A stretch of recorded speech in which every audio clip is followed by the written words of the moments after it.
Hey everybody, and welcome to Literary Lushes. We're your hosts, Samantha and Megan. Hello. Hello.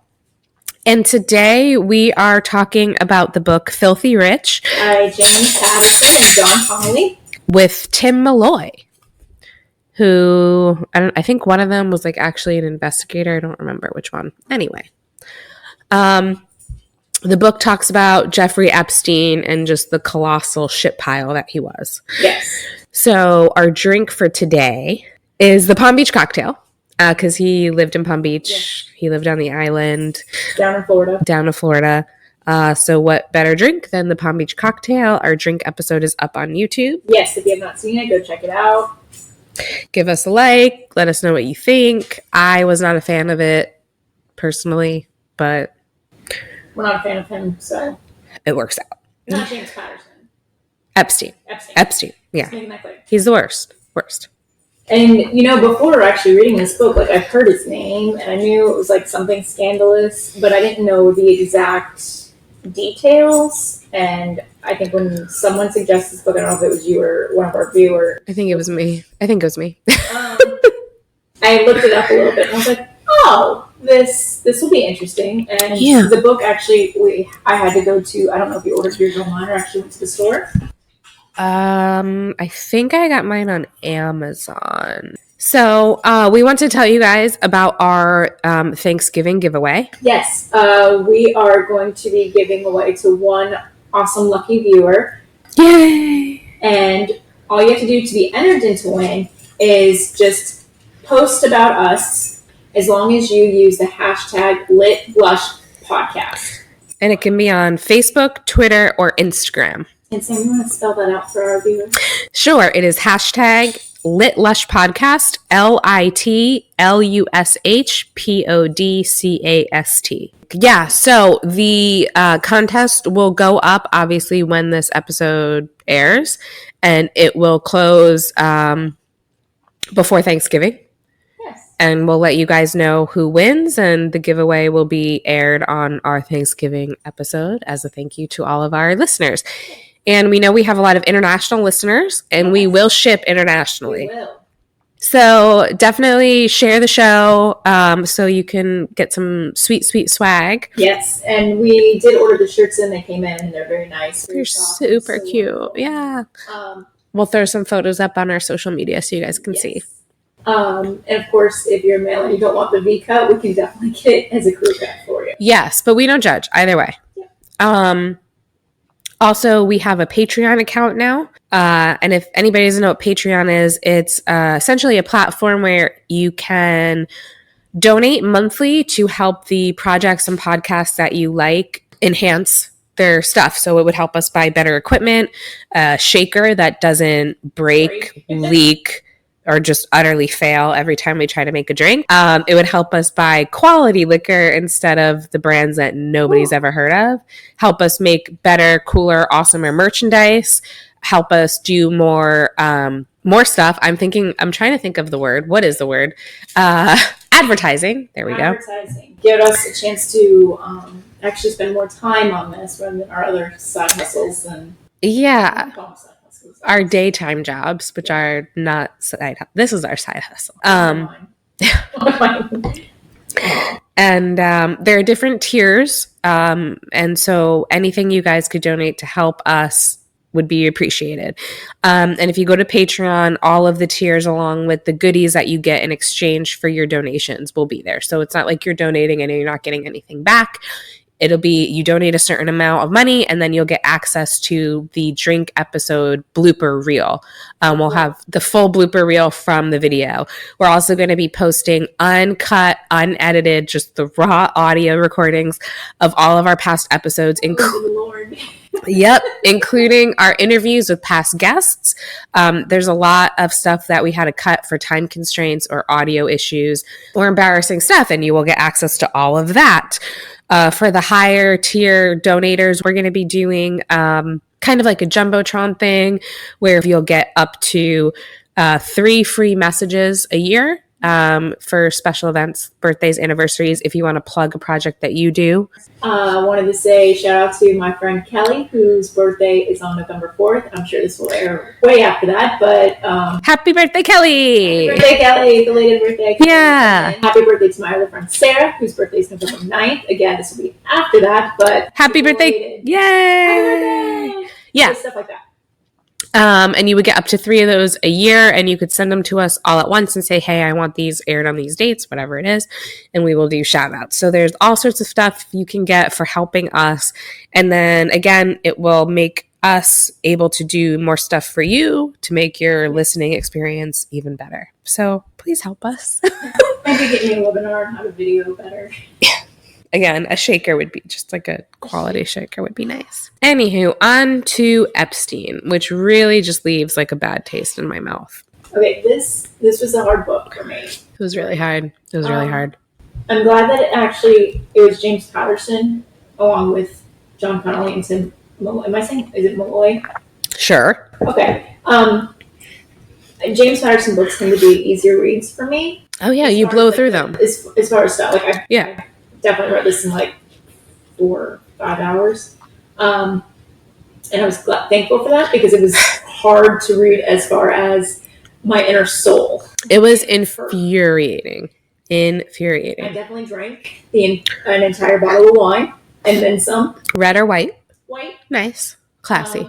Yeah. So my real life book club recommended, we did this book a couple months ago, and I bought the book, got a chapter in, and then was like, this guy is the absolute worst. I cannot read this. And I put it down, and I like skipped that meeting because I was like, everything about this guy, I just want to like punch him in the throat. Was this before or after he died? This was before. At that point, he was alive to you, so you were... Yeah. And so I was like, like he's, 40 miles away, triangulating where we live, 40 miles away. And like... Really that far? I mean, maybe 30. 40 for me, maybe? 30 for you. Maybe. Yeah. Now that we're planning things, he's already dead, so... Gun Club Road was not far from us. So I couldn't read it because it was just made me really mad. And then I was like, I should probably read this. And it's a hot topic, and I think it would be something good. So that was my idea. But and especially with all the new sex scandals coming to light. I know there was a prostitution massage parlor ring that just was busted back in the spring here in Florida. Which one of them was like right down the street from where my housing development is. Yeah, and then there was a whole bunch in Vero, Fort Pierce, Port St. Lucie, and those were a lot of rich gentlemen. Yeah. I mean, wow. So this kind of was. It's always rich gentlemen. You never hear about like a male prostitution ring that's broken up, and it's the female elite that were involved. They're cool boys, but those are of age. Barely. Hopefully, he's just a shitty person. But are we gonna This interrupted that, and I'm sure your talking points is gonna deep. No, it's fine. So I was driving to Samantha's house today, and because the book is totally on my brain, and they've mentioned what Epstein's penis looked like numerous times. And so while we were driving, or while I was driving, I passed one of Samantha's neighbors, and this can totally sound weird if you're just like, okay, where's this going? And one of their palm trees was a dead palm tree, so it didn't have like a top part of it. And it was like this little fat thing. I was like, itty bitty tip at the top. I'm like, I wonder if this is what they mean. So, I mean, it's teardrop shaped. But then in one part of the book, the one girl, Allison, said that it was teardrop shaped, and the skinny part was where it attached to the body, which just is weird to think about. But then later in the book, they said it was just teardrop shaped the other way around. As weird as this is, I almost want to see a picture because I'm like, I need to know what this. Okay, I'm gonna pause. Google it. No, I'm gonna So you guys, I'm like really scared though because I think someone probably has a picture somewhere. Well, and I'm logged into my Gmail on my work computer, and like, so you know how it like shares your. I'm gonna go into secret mode so nobody can. I mean, everybody who's listening to this podcast will know, and they just did the autopsy, so maybe they don't release autopsy pictures. No. Jeffrey Epstein penis photo.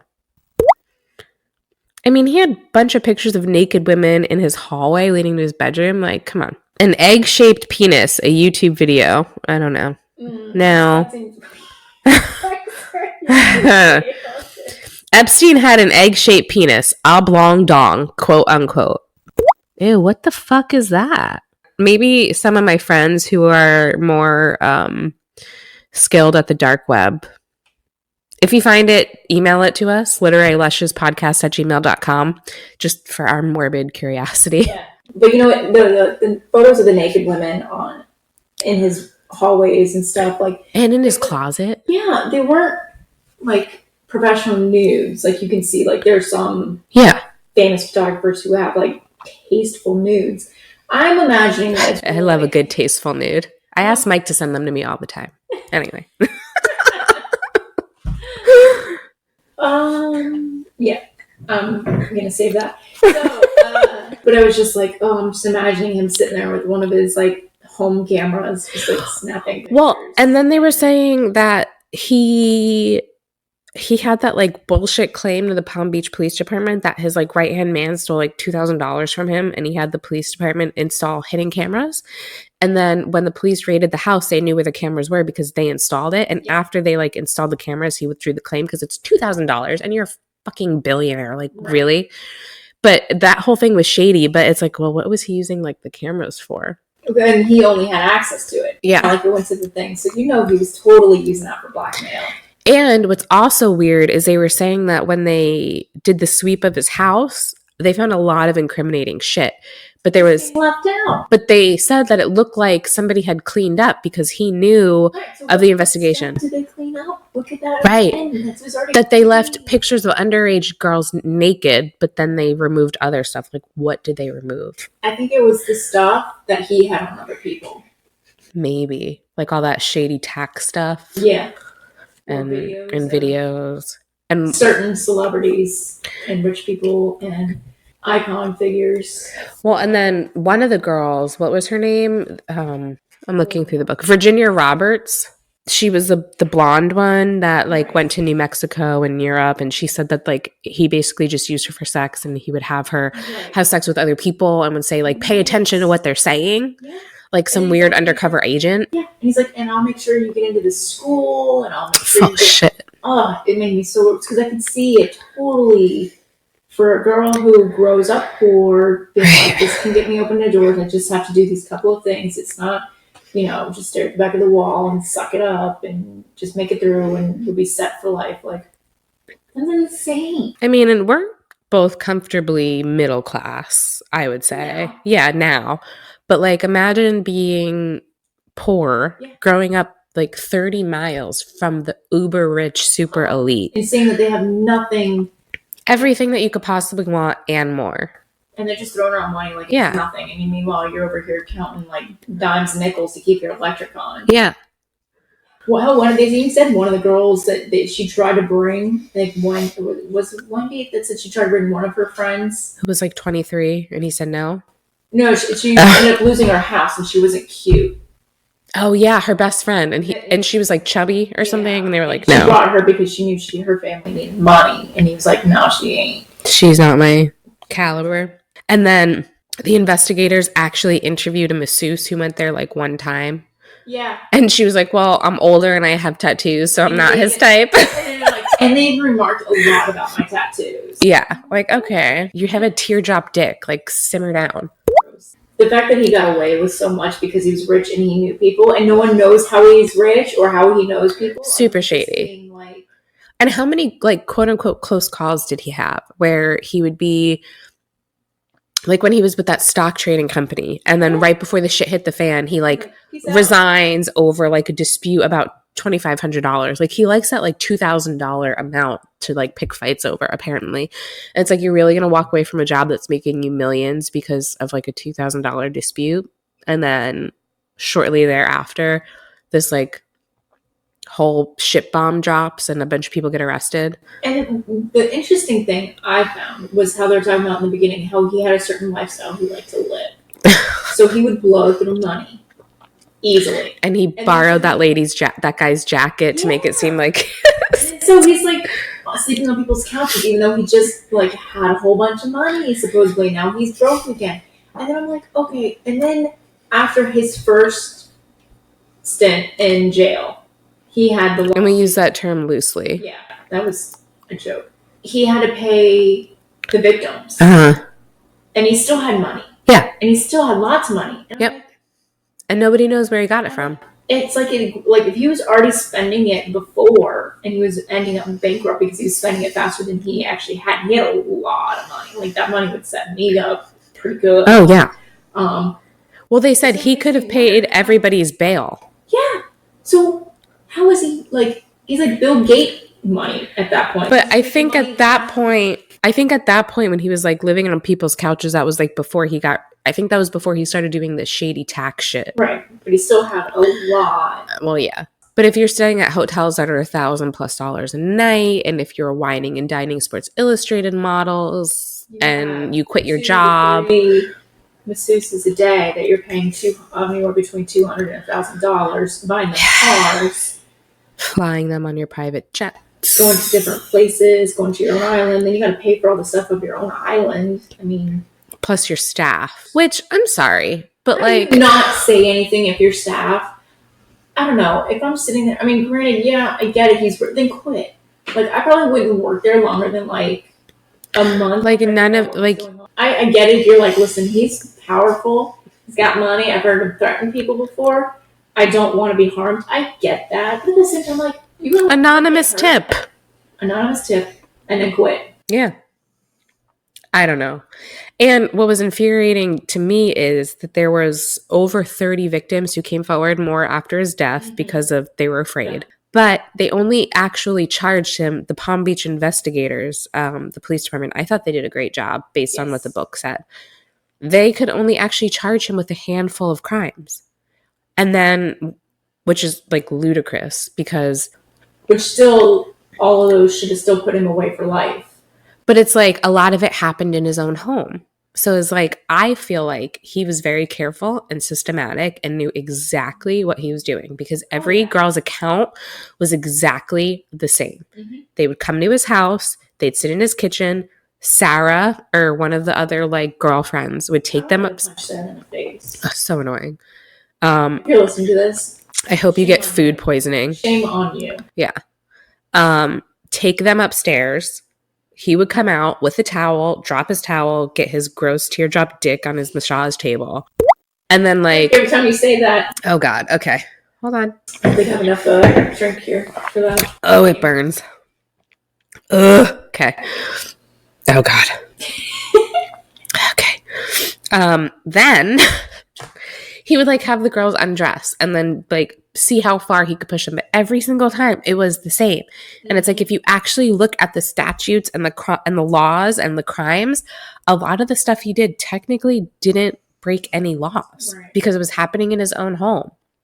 So he knew what he was doing, which makes me feel like he had one of his lawyer friends, and I'm a lawyer, so this makes me feel real great about my job profession. But like lawyer friends tell him, oh, as long as you do this, you're not going to break any rules and you'll be like in the fucking clear. Yeah. And then don't even get me started with the prosecution of the case. That was just, I was so angry. I was proud of the chief for keep pushing and pushing. And like hand delivering those letters to the victims. He tried. So in Florida, a grand jury is only required on a murder case. Mm-hmm. And I remember in the book, they were saying the state attorney was trying to support his decision to do a grand jury because he was like, oh, it's like sensational. But nobody really knew who he was at the time. No, I wouldn't. I feel like only rich people knew who he was because he wasn't in the news. Right. He wasn't. Nobody knew who Epstein was unless you were his like neighbor or friend. Yeah. So, and then like how none of the victims knew the grand jury was going on, how they only had one of the girls, Mary in the book, testify, and not any of the other girls who had even more atrocious stories to share. And that they brought up Mary's MySpace page, which in like a typical like you put a psychiatrist or psychologist on that stand to say, yeah, after being a child and molested in that way, whether it's even just of course straddling or touching, digits yeah, or whatever. Pictures, that affects a teenage mind and warps it to where they start doing drugs, they start drinking, they start having more risky behavior. And that's exactly what happened to Mary in the book. Exactly what happened. But you can't go, if someone accuses you of rape, you're not allowed to use their history to victim blame. So the fact that they did that is like super improper. And then when they kicked it up to the federal district and they signed the non-prosecution agreement and didn't even tell the victims. It was horrible. When I heard what they were offering him, I'm like, are you freaking kidding me? I'm like, I'm surprised he made it alive that long, to be honest. Like, yeah. I'm surprised that nobody's parent went and was just like, you know, I would have, if that was one of my kids, I would have followed him when he was on his like work release program, fucking bullshit for the charity that he started. And I would have like run him over and then went in reverse and run him over again. And then drove forward one more time to make sure, because fuck you. Just everything about it. The fact that he had his own cell and his own wing, and the first time around had his own security guard. Yeah. He was allowed to have his own security guard. And he was allowed to leave it for up to 16 hours a day. Like, what is the point? What is the point? What is he learning from any of this? Nothing. And then he complained about it. I know. And then the steward had it worse than him. And then the most recent time around, I know, it's like, it's so ludicrous. And then the most recent time around, they were saying that, like, you know how, like during St. Patty's Day and stuff, like the big holidays, you'll see like the Irish bars have off-duty like sheriff's department officers working like as security.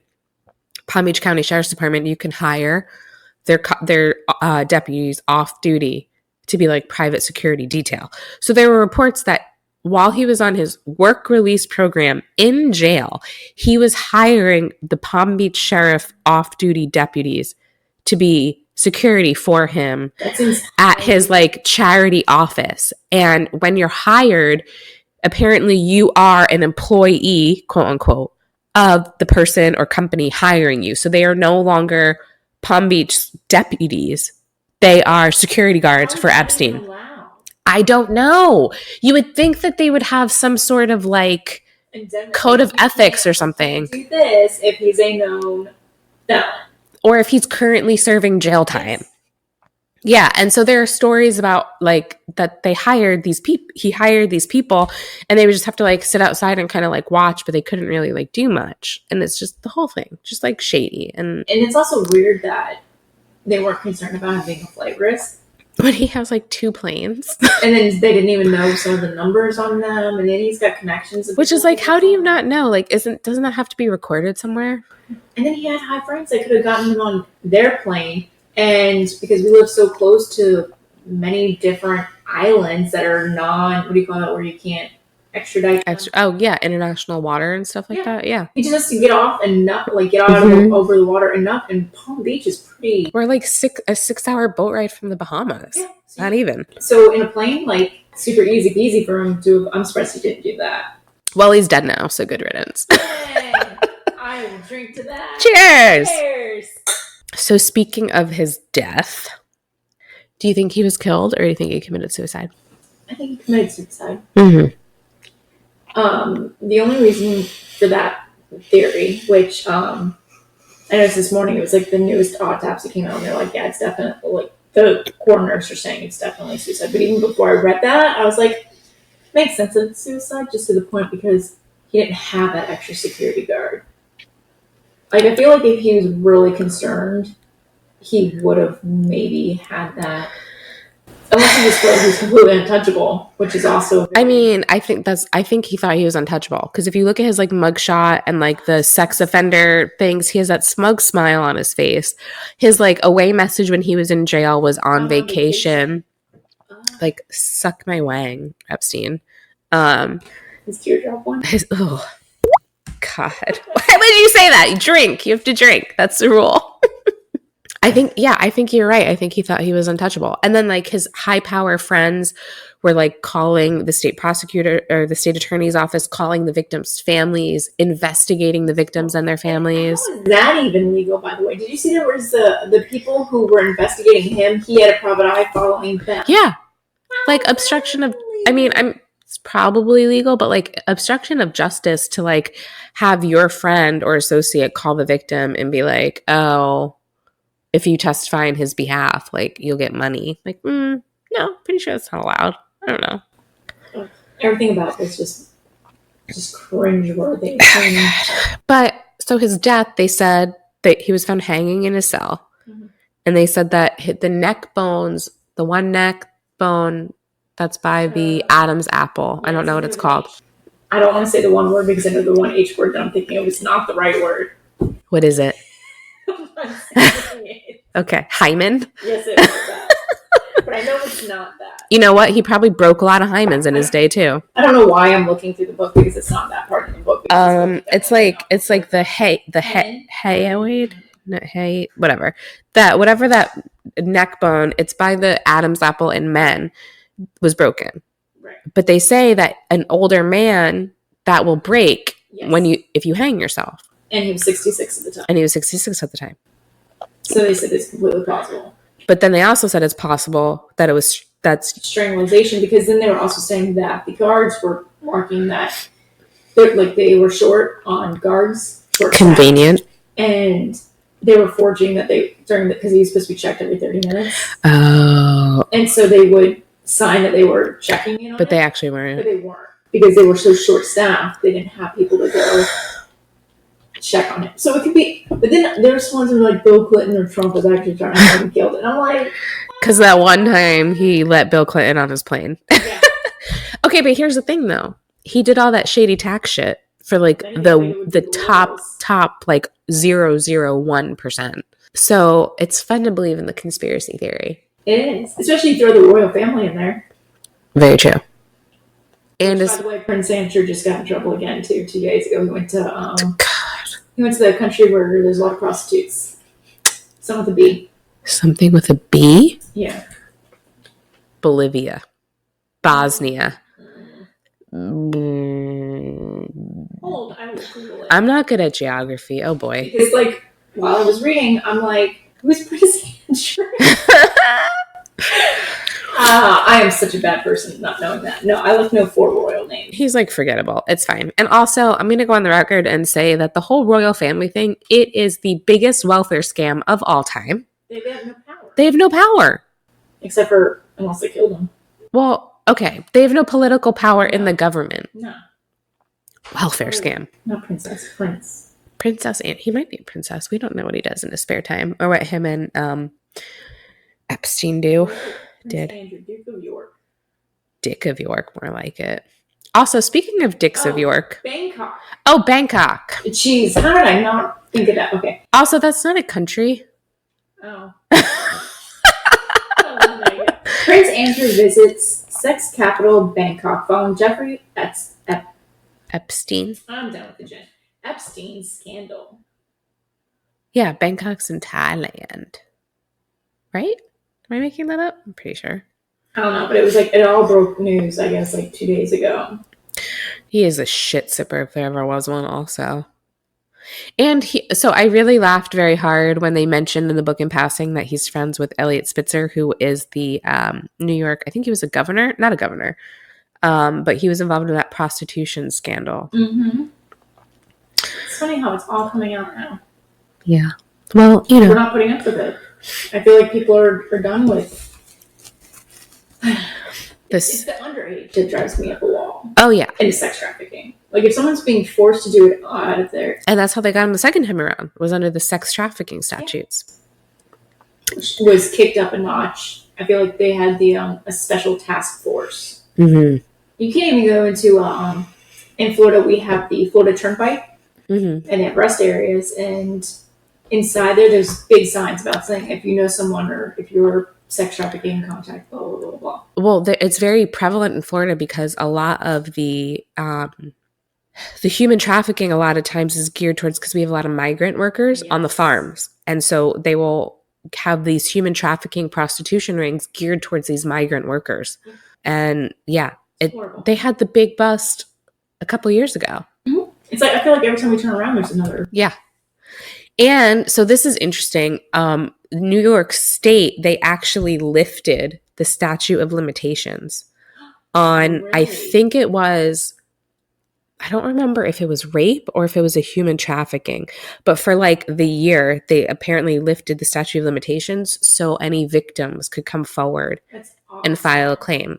And because as a kid, sometimes you don't or even a young adult, you don't realize, and you don't want your parents to know. So there's the shame, there's the it's my word, and then with the one thing that the cops said in here, like it's your word against his. Yeah. Oh, the girl in California. Yeah. They're like, we're not even gonna try this because she has no proof. No proof. Yep. And I'm like, and from a civil standpoint, like, you know, criminal, it's whatever. There's like timelines that they have to follow and it's the state.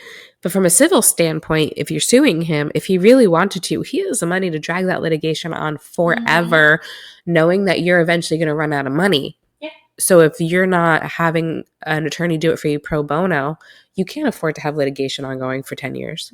And I mean, let me say on the devil advocate side too, though, there are some people who do falsely accuse.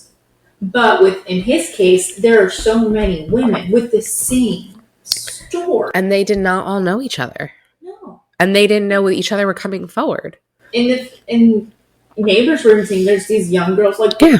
What reason does a 15-year-old girl need to be going to a billionaire's home and in a beat up car? Like, I mean, I get it. Maybe if it was like a niece or nephew. Right, family. But they're coming up in these beat up trucks. And yeah. And when the police went to install the security cameras, they said that they saw a bunch of young, pretty women standing outside. And they were like, this was strange, but okay. I need them? Maybe, I don't know. But in the book, they just, yeah. Why are you here? What is your purpose? But at the point, they didn't have like any reason to think anything of it. I would have checked, like. I mean, but. To me, like, a man who's not married with no children.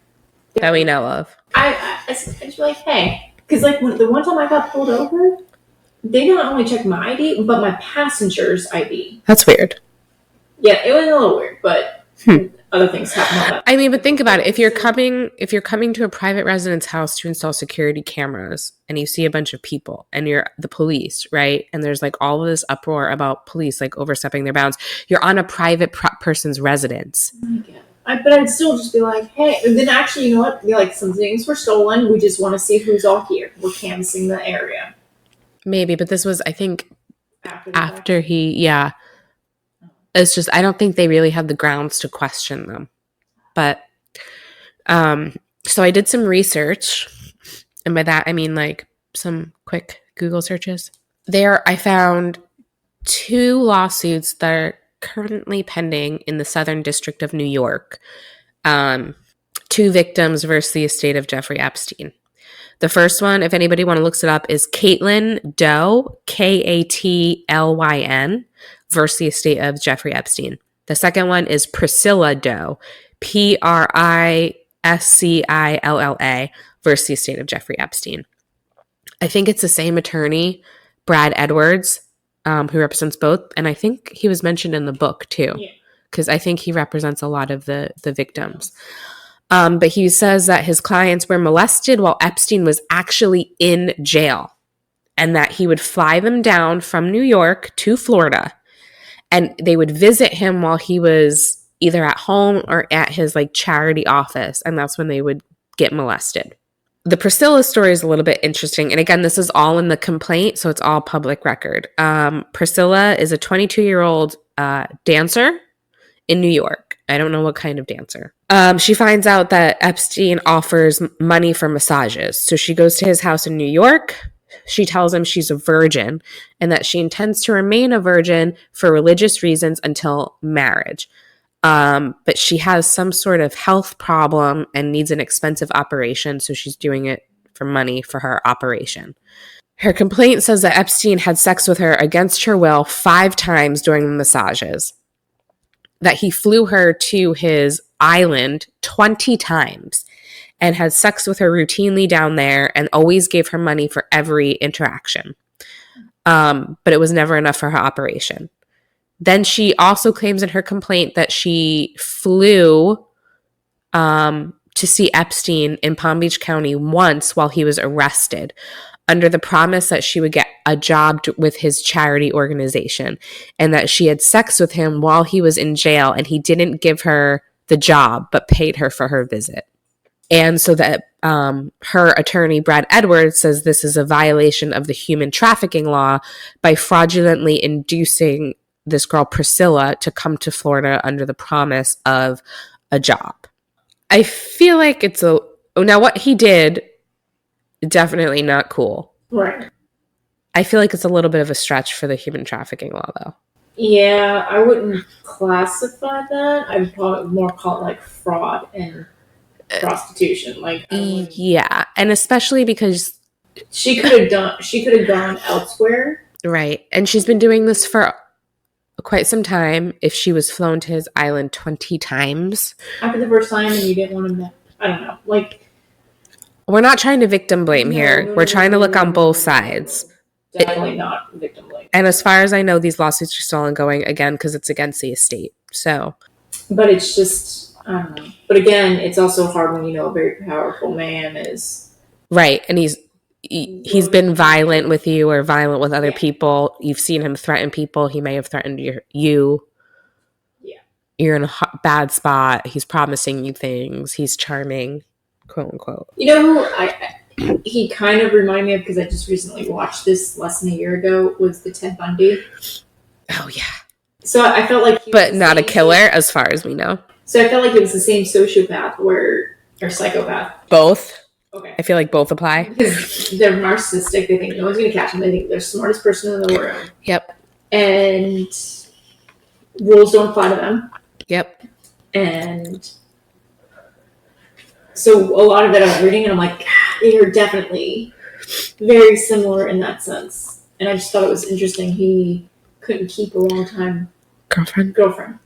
Well, and one of them, I think it was Allison, which, tangent, but it was so cringeworthy reading the transcripts of like their interviews with the police department. Right. But I think it was Allison said that he could never fully get hard. Right. I remember that, and she's like, so, like, that's probably why some people weren't satisfied. Like, yeah, you got money, but also, what kind of? I'm sorry. Both of his like right hand men said that after the massage, they'd go up into the room and there would be used sex toys in the sink to be cleaned. Who does that?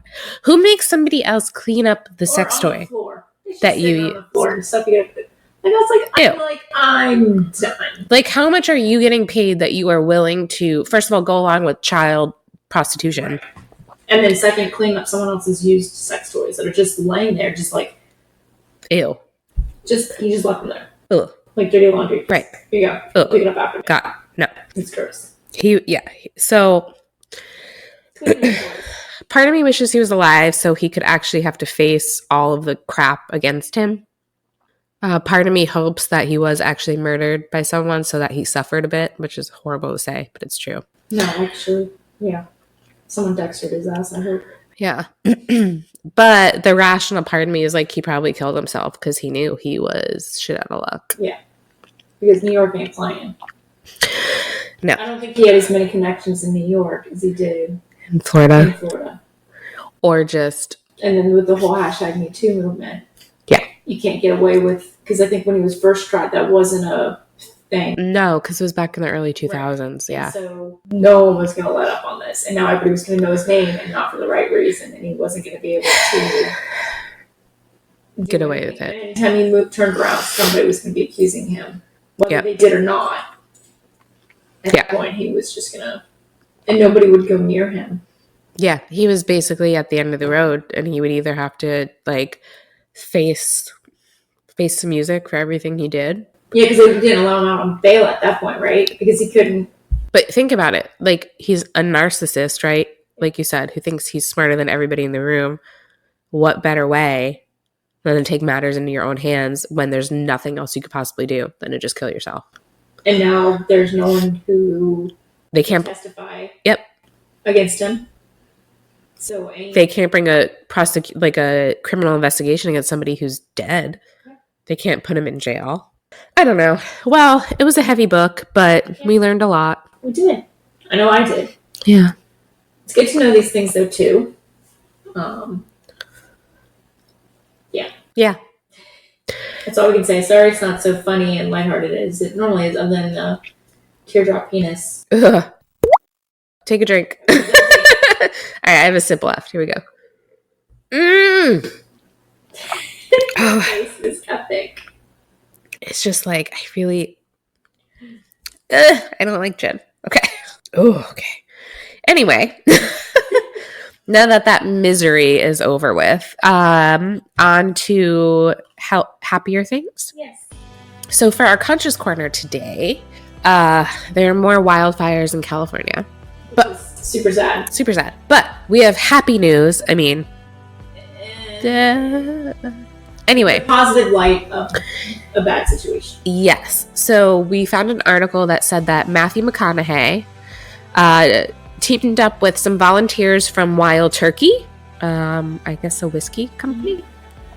Sponsor us. And they... Is it Canadian whiskey? I don't know. Anyways, Wild Turkey, to prepare, cook, and deliver meals to first responders. No more gin for me. To deliver meals to first responders battling the wildfires in the Los Angeles area. So they visited more than 20 fires. And they dropped off 800 barbecue turkey dinners and 800 additional meals to the local homeless shelter. That's awesome. Yeah. Way to go, guys. So, yes. So, thank you, Matthew McConaughey and Wild Turkey. And volunteers and the firefighters. All the first responders battling that, so.